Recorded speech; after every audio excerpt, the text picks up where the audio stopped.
تم پوچھو گے کہ ہم محلہ قبر میں کیوں نہ گئیں جہاں زکریا بن برقیہ ہمارا منتظر تھا، لیکن ماں اسیران بابل سے دور رہنا چاہتی تھی۔ پھر ہم پر جو مصیبت آئی اس کا اصل سبب عبرانی ہی تھے، اور ماں کسی دوسری مصیبت کے لیے تیار نہ تھی۔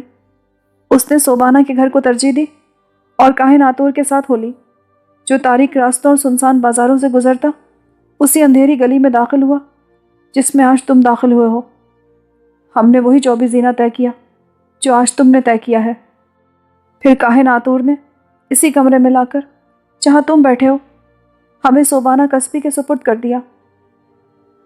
میں نے تمہیں ابھی تک یہ نہیں بتایا کہ میرے باپ کا کٹا ہوا سر باب شمرامنس پر لٹکا دیا گیا اور سربریدہ لاش اس کے دوسرے ساتھیوں کی لاشوں سمیت نہر کبار کے کنارے گندگی اور غلاظت کے ان ڈھیروں پر پھینک دی گئی جہاں محلہ قبر کے کوڑھی اور مفلوج گداگر پڑے سسکتے رہتے اور آوارہ کتے پیشاب کرتے ہیں۔ دوسرے ہی روز ہماری تلاش بھی شروع ہو گئی۔ شبوران کے سوار، شاہی جاسوس اور گماشتے ہر بازار، ہر کوچے، ہر محلے اور ہر آبادی میں پھیل گئے۔ قبر کی عبرانی بستی کو سپاہیوں نے گھیر لیا، ایک ایک گھر کی تلاشی لی، ایک ایک آدمی سے ہمارا پتہ پوچھا۔ یہودی غلاموں اور عورتوں کو مارا پیٹا گیا۔ کئی روز تک یہ سلسلہ جاری رہا مگر کہیں سے ہمارا کھوج نہ مل سکا۔ صوبانہ نے کسی کو ہماری ہوا بھی نہ لگنے دی۔ 2 ماہ کے بعد میرودیج بیلشازار کے حکم پر شاہی دروغہ شبوران کو بھوکے شیروں کی مانند میں چھوڑ دیا گیا، اور اس طرح میرے باپ کا قاتل اپنے انجام کو پہنچا۔ ہم سمجھتے تھے کہ موبد انلیل کے کاہن آتور کے علاوہ کوئی دوسرا ہمارے متعلق نہیں جانتا کہ ہم کہاں ہیں، لیکن 6 ماہ کے بعد ماہ بول کے آخری ہفتے میں محلہ قبر کا ایک عبرانی کاہن ہمارے دروازے تک پہنچ گیا اور بولا، میں خداوند خدا رب الافواج یہودا کا بندہ اور پارمیتیوں کی بیوی کے لیے جس کا نام روڈس ہے ایک پیغام لے کر آیا ہوں۔ صوبانہ نے اسے آڑے ہاتھوں لیا۔ ارے تیرے خداوند خدا کا ہم قصبے کے محلے میں بھلا کیا کام؟ ماں نے بھی صاف صاف جواب دے دیا کہ میں عبرانیوں کے خدا کو نہیں جانتی، جس پر یہودی بولا، کیا تیرا نام روڈس نہیں؟ تو پارمیتیو یونانی کی بیوی نہیں؟ اس پر صوبانہ پنجے جھاڑ کر اس کے پیچھے پڑ گئی۔ اے موئے، کس پارمیتیوں کی بات کرتا ہے تو؟ قصبی تو ہر رات اپنا خاوند بدلتی ہے۔ پھر اسے ایسی کھری کھری سنائی کہ یہودی الٹے پاؤں بھاگ نکلا۔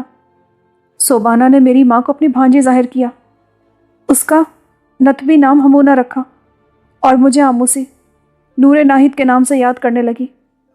لوگوں کو یہی نام یاد رہ گئے، اور اس طرح میں قصبیوں کے اسی محلے میں اسی گھر میں پل کر جوان ہو گئی۔ 12 سال کی تھی جب زہرہ جمال بیدخت نے مجھے اپنی پیاری بنا لیا۔ شاید تمہیں نہیں معلوم، زہرہ جمال اس کا دوسرا نام ہے۔ یہاں عورت کے 2 نام ہوتے ہیں۔ یہ ناموں کا چکر بھی عجیب ہے، مگر مجھے اور میری ماں کو نئے ناموں نے ہی نئی زندگی بخشی۔ ہم یونانی قومیت اور یونانی نام برسوں پہلے ترک کر چکی ہیں۔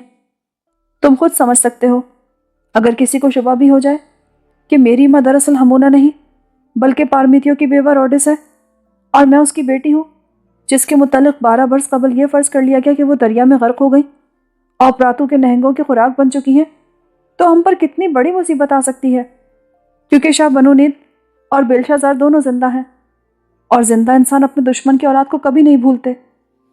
اسی لیے جب تم نے انکشاف کیا کہ میں اور میری ماں یونانی ہے تو میں خوف سے کانپ اٹھی کہ کہیں شاید ہم سے پھر کوئی غلطی سرزد ہو گئی۔ مہرتاب، میرے عزیز مہمان، میں نہیں جانتی کہ تم کون ہو، کہاں سے آئے ہو، کیا چاہتے ہو، لیکن تمہاری صورت میں مجھے ایک انجانی یگانگت، ایک نامعلوم اپنائیت سی نظر آئی، اور میں نے تمہیں اپنی کہانی سنا دی، جسے سن کر کوئی بھی دشمن ہم ماں بیٹی کو تباہ و برباد کر سکتا ہے، کیونکہ یونانی ہونا ہمارے لیے آج بھی اتنا ہی بڑا جرم ہے جتنا کہ 12 برس پہلے تھا۔ ہم نے یہ راز سب سے پوشیدہ رکھا ہے کہ ہمارا یونان سے کوئی تعلق ہے۔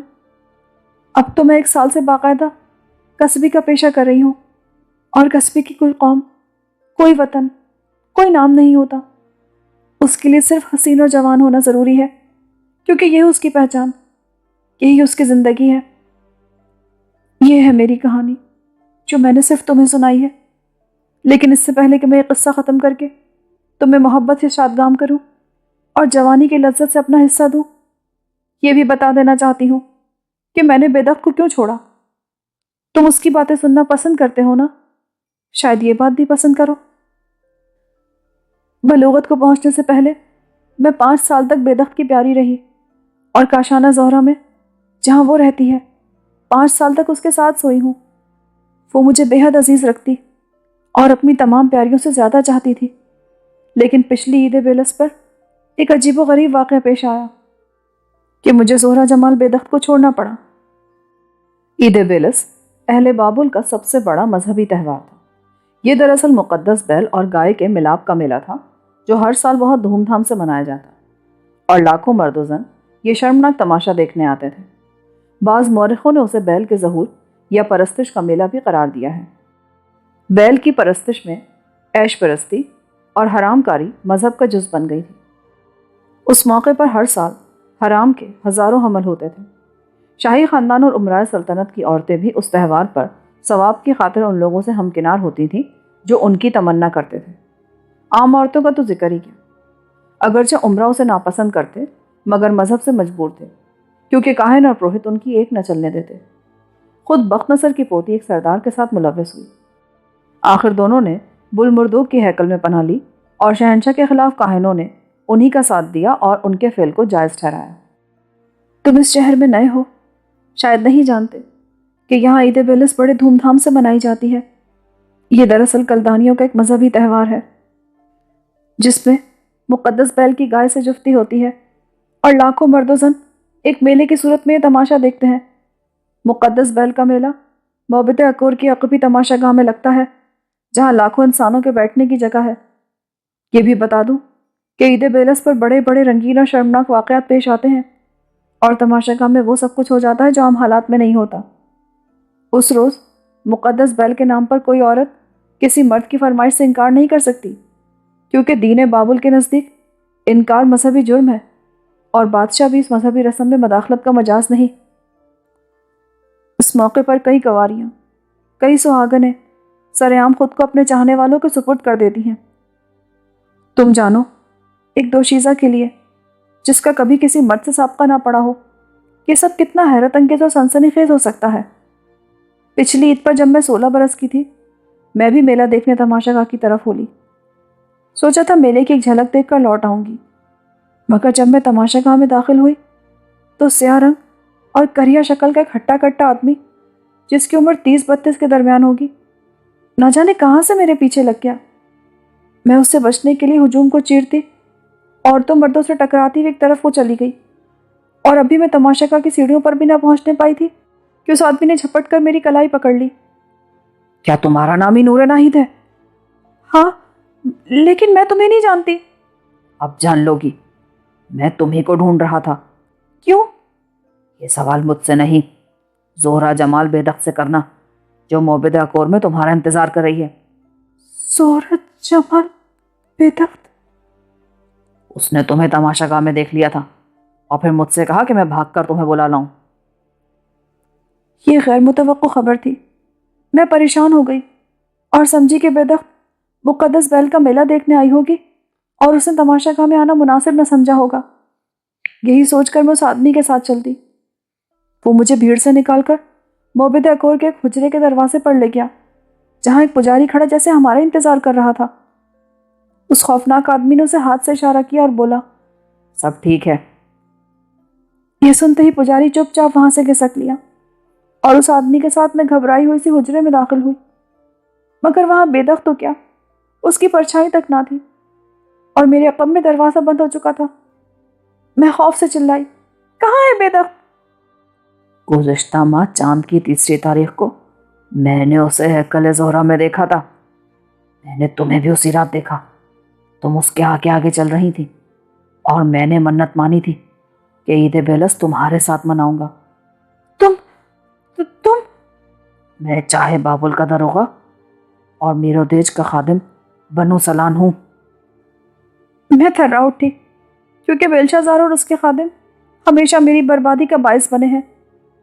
پہلے تو مجھے ہوش ہی نہ رہا کہ کیا کروں، پھر روئی تڑپی، چیخی کہ وہ مجھ پر رحم کرے، لیکن یہ سب کچھ بیکار تھا۔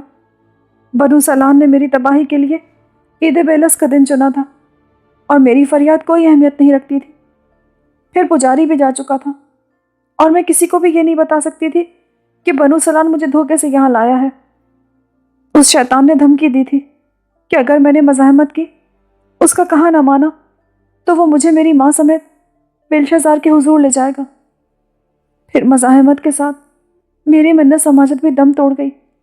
میرے آنسو اس کے پتھر دل کو موم نہ کر سکے، اور وہ بھیڑیے کی طرح مجھ پر جھپٹتا رہا۔ اس واقعے کے بعد میں پھر کاشانہ زہرا میں نہیں گئی۔ بےدخت نے بلایا، پھر بھی نہیں گئی، کیونکہ پیاری کے لیے چیرہ بند کنواری ہونا ضروری ہے، اور میری دوشی اس کی لٹ چکی تھی۔ اگر میں چاہتی تو کسی کو خبر بھی نہ ہوتی کہ موبت میں میرے ساتھ کیا ہوا، لیکن دنیا میں صرف بےدخت ہی تو ایسی ہستی ہے جسے میں دھوکہ نہیں دے سکتی۔ مجبوراً میں نے اسے چھوڑ دیا۔ بنو سلان پہلا مرد تھا جو چور دروازے سے میری زندگی میں داخل ہوا۔ پھر کئی مرد آئے اور ایک رات کے مہمان بن کر چلے گئے۔ اب میں کسبی ہوں، اور یہی میرا دھندا ہے۔ بنو سلان نے مجھے راستہ دکھایا۔ پھر بھی میں کتنی خوش نصیب ہوں کہ تم جو بابل کے دلہا بن کر آئے ہو، آج رات میرے مہمان بنے۔ اپنی داستان ختم کر کے آموسی نے عجیب سی نظروں سے مہمان کو دیکھا۔ معلوم ہوتا ہے میری کہانی سن کر تم کچھ پریشان سے ہو گئے ہو۔ مہرتاب یکلخت کھڑا ہو گیا۔ مجھے اپنی ماں کے پاس لے چلو۔ لڑکی کوندے کی طرح لپکتی ہوئی آگے بڑھی۔ نہیں، تم ماں سے نہیں مل سکتے۔ اگر اسے معلوم ہو گیا کہ میں نے رازداری کی قسم توڑ دی اور اپنی حقیقت تم پر فاش کر دی تو وہ مجھے بد دعا دے گی۔ مجھ سے ملنے کے بعد وہ ایسا نہیں کر سکتی۔ ضد نہ کرو مہرتاب، میری بے وقوفی سے جو کچھ تمہیں معلوم ہو چکا ہے اسے اپنے تک ہی محدود رکھو اور بات کو آگے نہ بڑھاؤ۔ پھر وہ محبت بھری نظروں سے دیکھتی ہوئی اس کے ساتھ آ لگی اور کھڑکی کی طرف اشارہ کر کے بولی، دیکھو نا، باتوں باتوں میں کتنی رات بیت گئی۔ ستاروں نے کئی منزلیں طے کر لی اور ہم ابھی تک گفتگو کے صحرا میں بھٹک رہے ہیں۔ آؤ ذرا سستا لیں۔ اسی اثنا میں آموسی کے دائیں کندھے پر شلامس کی گرہ کھل گئی اور اس نے جلدی سے وہ دونوں کنارے بائیں ہاتھ سے پکڑ لیے۔ پھر مہرتاب کی طرف پشت کر کے کھڑی ہو گئی۔ ذرا یہ گرہ تو لگا دو۔ مہرتاب سمجھ رہا تھا کہ مردوں کو خوش کرنے کے داؤ پیچ اس کے پیشے سے تعلق رکھتے ہیں، پھر بھی اس نے کسبی کی حسین خواہش پوری کر دی اور جلدی سے بستر پر بیٹھ گئی تاکہ اس سے بچ سکے۔ لڑکی بھی اس کے پہلو میں آن بیٹھی۔ اس نے سراہی اٹھائی، پیمانہ بھرا اور مہمان کی طرف بڑھا دیا۔ سب کچھ بھول جاؤ مہرتاب، صرف مجھے یاد رکھو۔ میں تو باب المن حسین عورتوں کا نظارہ کرنے آیا ہوں جن کی خوبصورتی نے زہرا اور الفیظ کی یاد بھلا دی ہے۔ سچ؟ ہاں، اور تم مجھے ان عورتوں میں سب سے اچھی لگی ہو، اسی لیے میں تمہیں اپنے ہاتھ سے شراب پلاؤں گا۔ یہ غیر معمولی التفات دیکھ کر آموسی کی آنکھوں میں محبت اور مسرت کا نشہ اتر آیا۔ اس نے شراب کے پیمانے کو جو مہرتاب کے ہاتھ میں تھا مخمور نگاہوں سے دیکھا۔ یہی پیمانہ ان کے درمیان ایک تعلق کی ایسی چلمن بن گیا تھا جس کے ایک طرف نور ناہید آموسی تھی، دوسری جانب اس کا مہمان، اور وہ دونوں اس کی اوٹ سے ایک دوسرے کو جھانک رہے تھے۔ میں تو سمجھ رہی تھی کہ صرف مجھے ستانے اور پریشان کرنے کے لیے آئے ہو، کیونکہ تم بےدخت کے خیال میں گم اور مجھ میں کوئی دلچسپی نہیں رکھتے تھے۔ تمہاری داستان سننے کے بعد تم سے دلچسپی بڑھ گئی ہے۔ لو، میرے ہاتھ سے پیو۔ مہرتاب نے پیمانہ اس کے ہونٹوں سے لگا دیا اور لڑکی مہمان کے راحت بخش الفاظ بھی پیمانے میں گھول کر پی گئی۔ پھر ایک کے بعد دوسرا اور دوسرے کے بعد تیسرا جام اس کے رنگین ہونٹوں سے ٹکرایا اور وہ نشے میں دھت ہو کر مہرتاب کی آغوش میں گر پڑی۔ مجھے پکڑ لو۔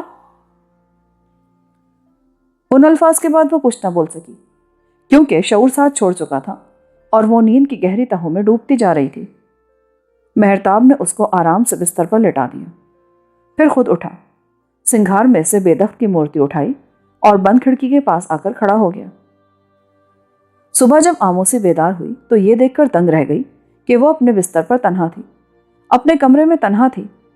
اس کا حسین مہمان غائب تھا۔ بے دخت کی مورتی بھی غائب تھی اور اس کی جگہ سنگھار میز پر ستاترا کے چند طلائی سکے پڑے تھے۔ یہ مورتی کی قیمت تھی یا آموسی کی ایک رات کا معاوضہ جو خالی گزری تھی۔ اس نے جھنجھلا کر چیفو کو آواز دی، لیکن وہ سوڈانی کنیز بھی نہیں جانتی تھی کہ مہمان کس وقت گھر سے چلا گیا تھا۔ دربار اسگیلا کے سرکاری وقع نویسوں نے جو ہر ضروری بات مٹی کی الوا پر رقم کر لیتے تھے تاکہ دفتر شاہی کے ریکارڈ میں محفوظ رہے، دانائے فرات گوما کی گویائی سلب ہونے سے اس کی مہر خاموشی ٹوٹنے تک بہت سے اہم واقعات اختصار کے ساتھ تحریر کیے گئے تھے، مگر مقدس گوما کے اس پیغام کا تفصیل سے ذکر کیا تھا جو جلوداروں کے سردار ہنانی کے ذریعے بادشاہ کو بھیجا گیا تھا۔ بابل کی تاریخ میں مقدس گوما کی گویائی لوٹنے کا واقعہ بجائے خود بڑا اہم تھا، کیونکہ اگر خاندان بخت نصر بل مردوک کا موروثی جانشین تھا تو مقدس گوما اسی خاندان اور دین بابل کے عالموں کاہنوں کی مجلس قومی کا روحانی پیشوا تھا، جس کا ہر مشورہ اور پیغام الہاؤں کا درجہ رکھتا تھا۔ پھر ان پرخطر ایام میں بادشاہ کو اس کے مشوروں کی بڑی ضرورت تھی، کیونکہ بنو نید نہ صرف بابل بلکہ اپنی ذات کے ارد گرد بھی بہت سے خطرے محسوس کر رہا تھا۔ اگرچہ اس نے ایک بار پھر کاروبار حکومت سنبھال لیا اور امور سلطنت کی خود نگرانی کرنے لگا تھا، لیکن گزشتہ 5 سال کے عرصے میں جب وہ بابل سے دور شام اور وادی القریٰ کے درمیان صحرا میں بتما کا شہر بسانے اور بڑے بڑے محلات و معبد بنوانے میں مصروف تھا، اس کی عدم موجودگی میں بیلشازار ہی شاہ حاضر کی حیثیت میں سلطنت کے تمام کام انجام دیتا اور کاہنوں، پروہتوں، پجاریوں کی توجہ کا مرکز بنا رہا تھا۔ یہ فتنہ پرداز لوگ جو امور سلطنت میں اپنی مذہبی برتری چاہتے اور اس مقصد کے لیے بد اندیش بیلشازار کو اعلی کار کے طور پر استعمال کرتے تھے، اسے باپ کے خلاف اکساتے اور خود مختار بادشاہ بننے کی ترغیب دیتے رہے تھے۔ انہوں نے ارضی دیوتاؤں اور آسمانی الہاؤں کی عبادت گاہوں میں یہ افواہیں بھی مشہور کر دی تھیں کہ رب مردوک شاہ بنو نید سے ناراض اور میروردیج بیلشازار ہی کو پسند کرتا ہے، جو اہرمزدا کے پرستار ایرانیوں سے جنگ لڑنا چاہتا ہے۔ پروفیسر رابنس کے بقول ظہور زردشت سے قبل ایران میں سورج دیوتا کو ہرمست کہا جاتا تھا اور ہخامنشی بادشاہ بھی اس سے مدد مانگتے تھے، مگر کورش نے جس آہور مزدہ کا ذکر کیا ہے وہ خدائے واحد ہے۔ وہ کہتا ہے خدائے بزرگ و برتر آہور مزدہ ہے، اسی نے زمین کو پیدا کیا اور اسی نے آسمان کو بنایا۔ کورش حضرت زردشت کا پیروکار تھا، جس کی آواز 6 صدی قبل مسیح فاراس و میدیا کے قدیم مجوسی مذہب کے خلاف سنی گئی۔ اس تعلق سے بھی وہ توحید پرست تھا۔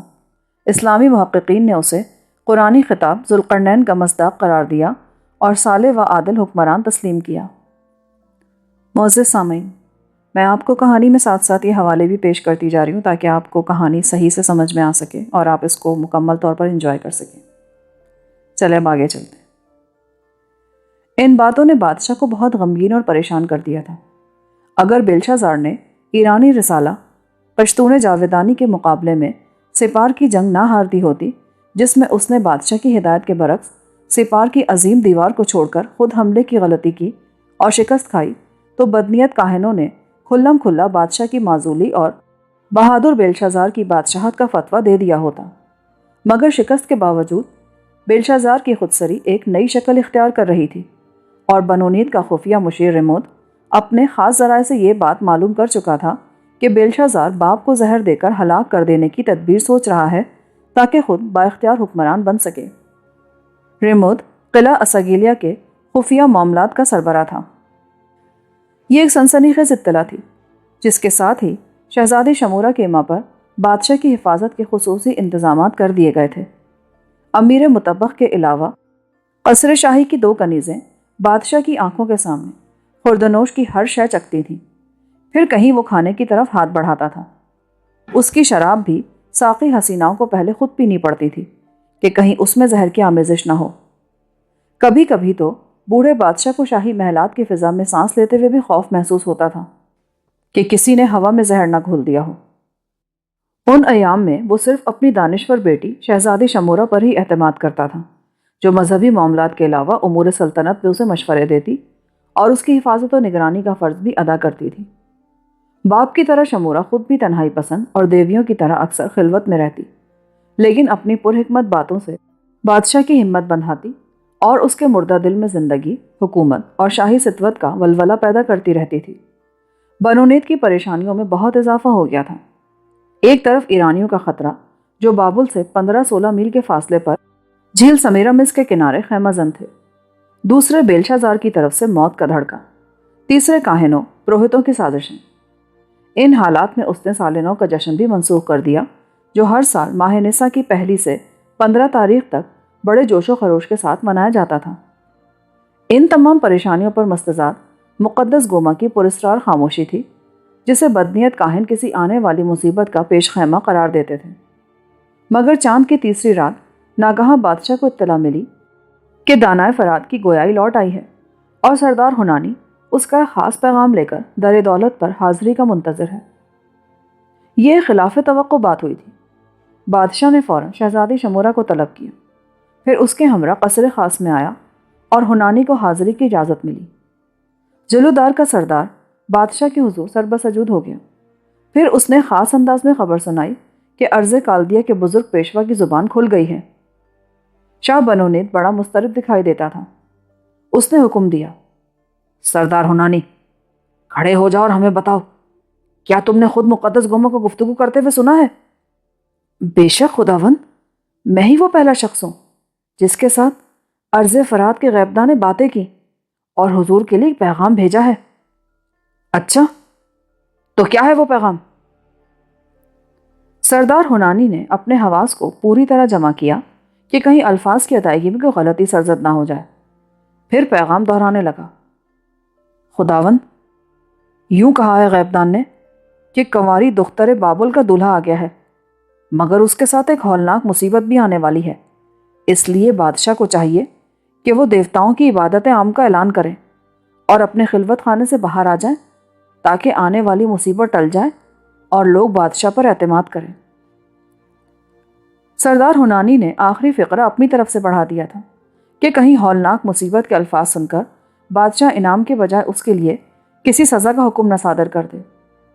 بادشاہ اس پیغام کی حکمت کو سمجھا یا نہیں، بہرحال وہ اس بات پر یقیناً مطمئن تھا کہ عرض کالدیہ کے غیبدان کی زبان کھل گئی ہے اور اب وہ مستقبل کی خبریں دے سکے گا۔ اسی اطمینان کے ساتھ اس نے شمورہ کی طرف دیکھا کہ پیغام کے متعلق اس کا رد عمل معلوم کر سکے، اور یہ دیکھ کر وہ دنگ رہ گیا کہ شہزادی کا چہرہ جوش مسرت سے یک لخت تمتمانے لگا تھا اور اس کے سراپوں میں خون کی گردش تیز ہو گئی تھی، شاید اس لیے کہ باغ معلقہ میں تنہا وہی دختر بابل کے لقب سے یاد کی جاتی اور ابھی تک کنواری بھی تھی، اور مقدس گوما نے اطلاع دی تھی کہ کنواری دختر بابل کا دولہا آ گیا ہے۔ انہی الفاظ نے اس کے کنوارے بدن میں کیف آور مستی کی لہر دوڑا دی تھی۔ اس نے بادشاہ کو اپنی طرف متوجہ پایا تو خود کو فوراً سنبھالا اور بولی، خداوند، سردار ہنانی واقعی نام کا مستحق ہے، کیونکہ آپ کے لیے خوشی کا پیغام لے کر آیا ہے۔ مقدس گوما کے الفاظ نوید مسرت ہیں۔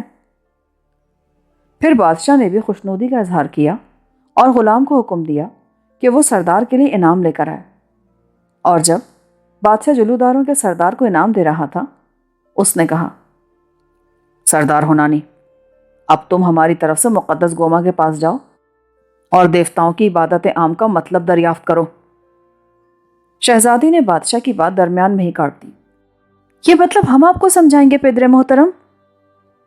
شاہ بنو نیت نے بیٹی کے انداز تخاطب پر چونک کر اس کی طرف دیکھا۔ پھر سردار ہنانی کو انعام و اکرام دے کر رخصت کیا گیا، اور جب وہ جا چکا تو شہزادی نے خشمگین نظروں سے باپ کی طرف دیکھا۔ آپ کو سردار کے سامنے ایسی بات نہیں کہنی چاہیے تھی، جس سے ظاہر ہو کہ آپ مقدس گوما کے الفاظ کا مطلب نہیں سمجھتے۔ آپ کو معلوم ہونا چاہیے، بادشاہ دانشوروں کی ہر بات سمجھنے کی صلاحیت سے بہرےیاب ہوتے ہیں۔ شاہ بنو نیت بیٹی کی تہدید پر کسی قدر محجوب ہو گیا۔ ہم واقعی دیوتاؤں کی عبادت عام کا مطلب نہیں سمجھ سکے۔ اگر معلوم ہوتا تم اس کا مفہوم جانتی ہو تو ہم خاموش رہتے۔ آئندہ آپ کو احتیاط رکھنی چاہیے۔ ہم آپ کو کئی بار بتا چکے ہیں کہ بادشاہ لوگوں کے سامنے اپنی کسی کمزوری کا اظہار نہیں کرتے۔ بدنیت کاہنوں کے مقابلے میں آپ کی شخصیت مکمل ہونی چاہیے۔ ہم آئندہ اس بات کا خیال رکھیں گے۔ شاہ بنو نید بیٹی پر بے حد اعتماد کرتا اور اس کی دانشمندانہ باتوں سے بھی مروب تھا، کیونکہ شہزادی شمورہ نہ صرف شاہی حیثیت میں خود کو دوسروں سے بالاتر سمجھتی تھی، بلکہ تنہائی کے عرفان نے اس کے وجود میں دیویوں کی سی عظمت پیدا کر دی تھی۔ پھر وہ ایسے لہجے میں بات کرنے کی عادی ہو گئی تھی جیسے کوئی دیوی کائنات کے نادیدہ گوشوں میں بیٹھ کر ہم کلام ہو رہی ہو۔ یہی وجہ تھی لوگ اس کے لب و لہجے کے اسیر ہو جاتے اور اسے عام انسانوں سے ماورا خیال کرنے لگے تھے۔ وہ چاہتی تھی بادشاہ بھی اپنے آپ کو دوسروں سے بالاتر ثابت کرے تاکہ اس کے شاہی روبداب کے سامنے کسی کو سر اٹھانے کی جرات نہ ہو سکے، مگر بادشاہ بہت سی پریشانیوں میں گھر کر خود اپنا اعتماد کھو چکا تھا۔ قدیم نوادرات کے شوق، دولت کی ہوس اور اکثر خلوت گزی رہنے کی عادت نے اسے کسی قدر مجہول سا بنا دیا تھا۔ اس پر بڑھاپے کی کمزوری، کاہنوں کی نفرت اور نافرمان بیٹے کی ہوس اقتدار اس کی ذات کو ریزہ ریزہ کیے دیتی تھی، مگر شمورہ اس کی ذات کے بکھرے ہوئے اجزاء کو جمع کر کے ایک بار پھر اسے باعظمت حکمران بنا دینے میں کوشاں تھی۔ وہ صرف رہبر و مشیر ہی نہیں، اس کی محافظ و نگراں بھی تھی، اس لیے بادشاہ اس کی کسی تہدید و خفگی پر برا نہیں مانتا تھا۔ اس وقت بھی وہ شہزادی شمورہ کی طرف کچھ ایسی متلجیانہ نظروں سے دیکھ رہا تھا جیسے اس کی رہنمائی کا منتظر ہو، مگر وہ خاموش کھڑی شاید کسی مسئلے پر غور کر رہی تھی۔ ہم تم سے دیوتاؤں کی عبادت رحم کا مطلب سمجھنا چاہتے ہیں۔ ہم یہ مطلب ضرور سمجھائیں گے، مگر اس وقت آپ کو دیوتاؤں کے زندان میں لے جانا چاہتے ہیں۔ کلدانی حکمران مفتوحہ ملکوں سے مختلف قوموں کے جو بت اور دیوی دیوتاؤں کے مجسمے اسیر کر کے لائے تھے، انہیں قلعہ اساگیلا کے ایک بہت بڑے تہہ خانے میں قید کر دیا گیا تھا۔ یہی تہہ خانہ دیوتاؤں کا زندان کہلاتا تھا۔ دیوتاؤں کے زندان میں؟ شاہ بنو نید نے بدحواس ہو کر مسند چھوڑ دی۔ پر کیوں؟ اس لیے کہ دیوتاؤں کی عبادت عام کا مطلب آپ کو وہیں سمجھایا جا سکتا ہے۔ مگر ہم رات کے وقت غیر ملکی دیوتاؤں کے زندان میں جانا پسند نہیں کرتے۔ ان کی منحوس شکلیں دیکھ کر ہم پریشان ہو جائیں گے۔ یہ کام کل دن کو بھی تو ہو سکتا ہے۔ نہیں پدر محترم، ہم آج اور اسی وقت وہاں جائیں گے، کیونکہ اسی بات میں آپ کی کامیابی مثمر ہے۔ شمورہ اپنے فیصلے تبدیل کرنے کی عادی نہیں تھی، مجبوراً بادشاہ کو خاموشی اختیار کرنی پڑی۔ حالانکہ رات تو کیا، وہ دن کے اجالے میں بھی دیوتاؤں کے زندان میں قدم رکھنے کی جرات نہیں کر سکتا تھا۔ شہزادی نے تالی بجائی۔ فوراً ہی خادم خاص حاضر ہو گیا، جو ایسے مواقع پر عموماً دروازے کے آس پاس ہی رہتا تھا۔